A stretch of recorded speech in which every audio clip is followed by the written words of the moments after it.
नमस्कार। ये आज मेरा तीसरा वीडियो है। आप सभी से बार बार प्रार्थना है कि मेरा वीडियो ज़्यादा से ज़्यादा शेयर करके और मेरी बात सरकार तक पहुंचाएं। और जो मेरे भाई के साथ अन्याय हुआ और मेरे जो भाई के परिवार को निरंतर अधिकारियों ने आर्थिक और मानसिक प्रताड़ना दी। मैंने पिछले मेरे 2 वीडियो में आपको ये बताया था कि मामला दीपाली सेंट्रल कोऑपरेटिव बैंक का है, जिसमें वर्ष 2014 से लगातार नॉन प्रॉफिट अकाउंट NPA बढ़ रहा था और अचानक 2019 में शिकायत तो कर जबकि बढ़ रहा था, तो शायद रजिस्ट्रार का को पावर था कि जब आप वर्ष 2014 से 14 या 15 से वो बढ़ ही रहा था, तो आपको उसी समय एक्शन लेना चाहिए था और एक स्ट्रॉन्ग आदेश देना चाहिए था बैंक को वसूली के लिए, लेकिन नहीं दिया। और 5 साल तक उसका वेट किया गया और उसके बीच में 15 वेतनमान आयोग भी लागू किया गया, जिसका एरियर लगातार जो अभी पदस्थापित कर्मचारी हैं वो सभी उसका 6-7 लाख जो एरियर बन रहा है वो उठा रहे हैं, जबकि बैंक लगातार अभी तक शायद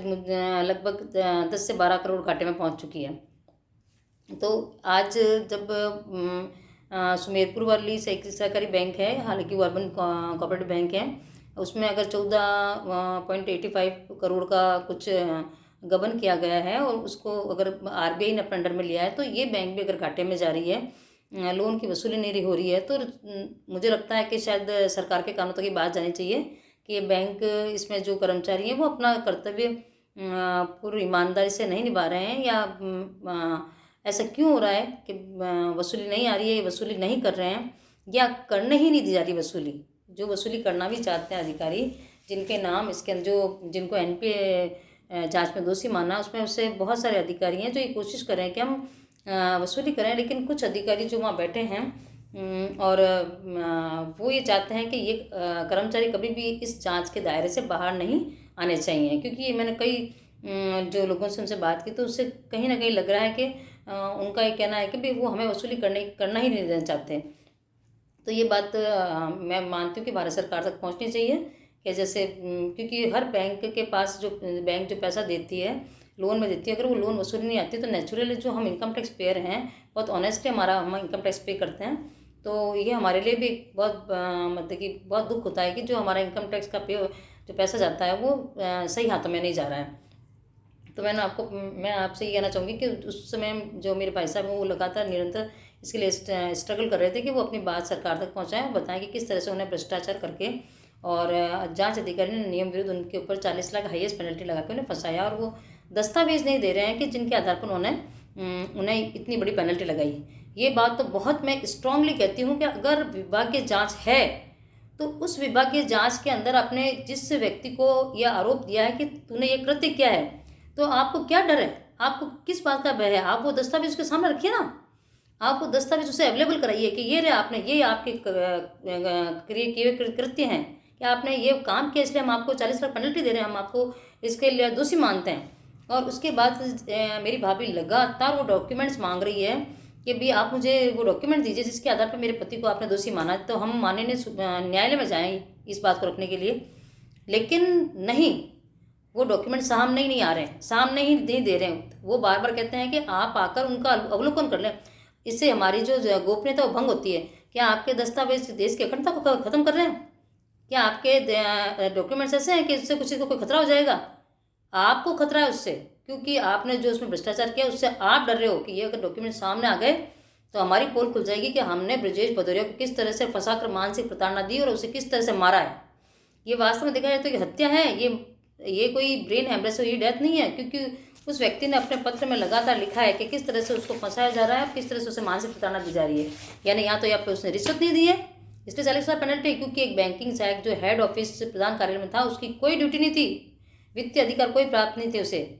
इवन तो उसने खुद स्पष्ट लिखा है कि अगर ये गबन का मामला होता तो आप इसकी रिपोर्ट बाकायदा ECD में करते और सारे जितने भी कर्मचारी थे उनके खिलाफ आप पुलिस में रिपोर्ट दर्ज कराते, उन्हें अरेस्ट कराते, लेकिन एक भी 21 में से एक कर्मचारी भी सस्पेंड नहीं था, उनके खिलाफ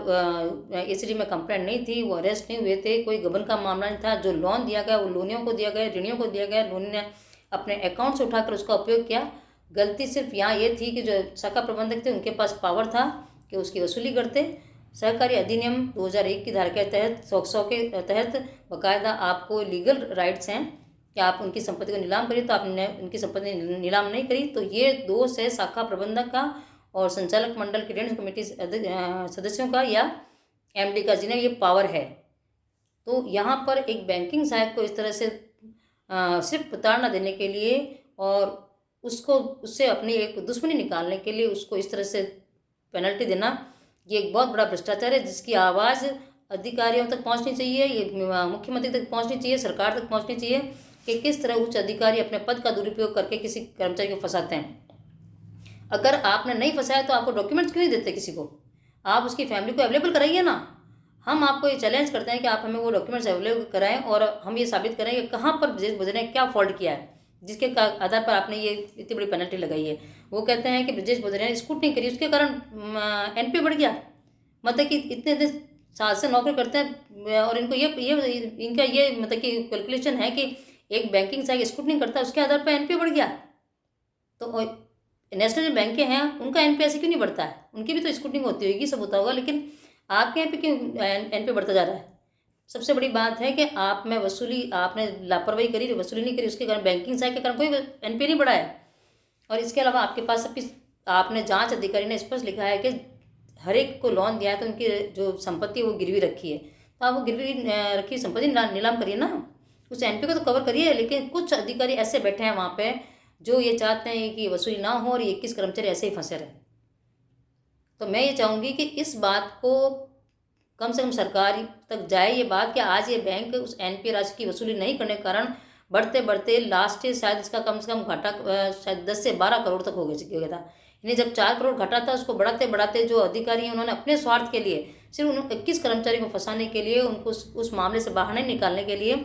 उस वसूली को रोकते जा रहे हैं। जैसे कोई कर्मचारी है जो शाखा प्रबंधक है, वसूली करने के लिए आगे